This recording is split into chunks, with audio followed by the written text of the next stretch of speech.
السلام علیکم۔ آج 5 نومبر ہے۔ پاکستان کی مجموعی موسمی صورتحال: سردیاں کب پڑ سکتی ہیں، مزید بارشیں کب ہو سکتی ہیں۔ اس کے علاوہ پاکستان میں اس وقت جو ڈسٹ اور پولوشن کی صورتحال ہے، آلودگی ہے اس وقت پاکستان میں، تو اس میں کب تک کمی آئے گی۔ اس کے علاوہ عرب خطے کے موسمی صورتحال کیا رہنے والے ہیں اگلے ہفتے اور چند ماہ میں، تو وہ تمام چیزیں میں آپ کو اس ویڈیو میں بتاؤں گا۔ تو جیسا کہ اس ماڈل میں آپ دیکھ سکتے ہیں کہ اس وقت پاکستان کے اکثر حصوں میں ڈرائی اور خشک موسم ہے اور بارش کے امکانات بالکل بھی نہیں ہیں۔ بارش جو ہے اگلے مزید 2 ہفتوں تک پاکستان کے زیادہ تر حصوں میں بارش کے امکانات بالکل بھی نہیں ہیں، لیکن گلگت بلتستان، کشمیر میں کچھ جگہوں پر بارش اور برف باری کے امکانات موجود ہیں۔ ناران، کاغان اور اس کے علاوہ جو اسکردو کا علاقہ ہے وہاں پر برف باری ہو سکتی ہے۔ پاکستان اس وقت کمپلیٹلی ایک ڈرائی فیز میں داخل ہو چکا ہے، جس میں بارش بہت کم ہوتی ہے، اور اگلے آنے والے 2 سے 3 ہفتوں کے دوران پاکستان کے زیادہ تر حصوں میں بارش کے بالکل بھی امکانات نظر نہیں آتے۔ بارش کا جو اب اگلا اسپیل ہو سکتا ہے وہ یا تو نومبر کے لاسٹ میں آ سکتا ہے یا دسمبر کے فرسٹ ویک میں آئے گا۔ اس سے پہلے بارش کے امکانات بہت کم ہیں، تقریباً 80 سے 90% امکانات یہی ہیں کہ اس دوران بارش نہیں ہوگی۔ اس وقت پاکستان میں جو ہے وہ شدید ترین آلودگی کا اثر ہے، اور ایئر کوالٹی انڈیکس جو ہے وہ بڑھ گیا ہے پاکستان کے مختلف علاقوں میں۔ اب میں آپ کو ونٹر کی صورتحال بتاتا ہوں۔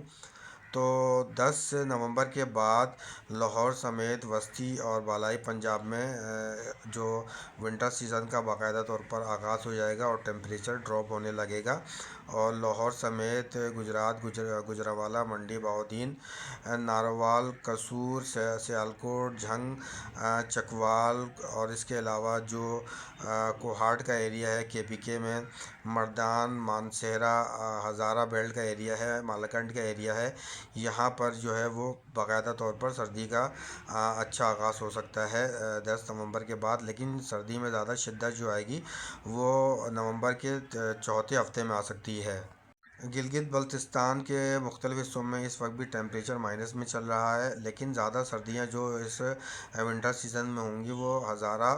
مالاکنڈ ڈویژن اور اس کے علاوہ گلگت بلتستان کے ایریاز ہوں گے، یہاں پر ہو سکتی ہے۔ کوئٹہ، ذوب، کلات، رولائی، چمن، ان جگہوں پر بھی جو ہے وہ ٹھنڈ بڑھ جائے گی نومبر کے تیسرے اور چوتھے ہفتے میں۔ اور جیسے کہ اس ماڈل میں آپ دیکھ سکتے ہیں میں نے سرکل بنایا ہے، تو یہ 10 نومبر کے بعد کوئٹہ، خوزدار کا ایریا ہوگا، یہاں پر ٹھنڈ تھوڑی بڑھ جائے گی۔ اس کے علاوہ اسلام آباد، لاہور، ان جگہوں پر وسطی پنجاب اور جنوبی پنجاب میں ٹیمپریچر ڈراپ ہو جائے گا۔ اب میں آپ کو AQI انڈیکس یعنی کہ ایئر کوالٹی انڈیکس کے بارے میں بتا دوں، تو اچھی خبر یہ ہے کہ آنے والے اگلے 7 سے 10 دنوں کے دوران لاہور سمیت وسطی پنجاب اور بالائی پنجاب میں ایئر کوالٹی انڈیکس کچھ حد تک بہتر ہو جائے گا، اور یہ جو اس وقت 300، 400 اور 500 ایئر کوالٹی انڈیکس چل رہا ہے، اس سے تقریباً 200 یا 150 تک یہ آ جائے گا۔ اس کے علاوہ کراچی کا بھی اس دوران ایئر کوالٹی انڈیکس اچھا اور بہتر ہو جائے گا، اور ایئر کوالٹی انڈیکس 100 سے نیچے آ جائے گا، اور اس سے یہ ہوگا کہ جو بیماریاں ہیں اور اس وقت جو وائرسز پھیلے ہوئے ہیں تو اس میں کافی انشاءاللہ تعالیٰ بہتری آ جائے گی۔ ابھی یہ سرکل میں آپ دیکھ سکتے ہیں کہ آنے والے اگلے 24 سے 48 گھنٹوں کے دوران کراچی کا ایئر کوالٹی انڈیکس خراب ہوگا، مزید خراب ہوگا، لیکن 2 دن کے بعد کراچی سمیت پاکستان کے زیادہ تر حصوں میں ایئر کوالٹی انڈیکس کی صورتحال آہستہ آہستہ بہتر ہوتی جائے گی۔ ایئر کوالٹی انڈیکس مزید جو خراب ہوگا وہ نومبر کے لاسٹ ویک میں ہو سکتا ہے۔ اب میں آپ کو نیا ٹراپیکل سسٹم جو اس وقت ویسٹ پیسیفک میں بن رہا ہے اور یہ خلیج بنگال میں آ سکتا ہے، تو اس کے بارے میں آپ کو بتا دوں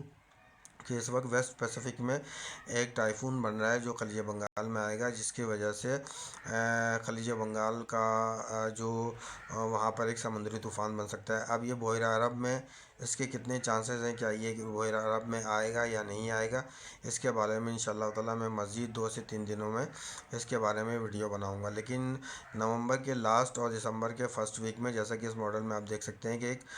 سمندری طوفان بن سکتا ہے خلیج بنگال میں، اور اس کے بحیرہ عرب میں آنے کے کچھ امکانات ہیں، 50 سے 60% امکانات ہیں۔ اگر یہ بحیرہ عرب میں آتا ہے تو اس کا ٹریک کیا ہوگا، اور یہ پاکستان میں اس کے کیا خطرات ہو سکتے ہیں، کراچی سمیت سندھ اور بلوچستان کی ساحلی پٹی پر اس کا کیا اثر ہوگا، یہ انشاءاللہ تعالیٰ میں اگلے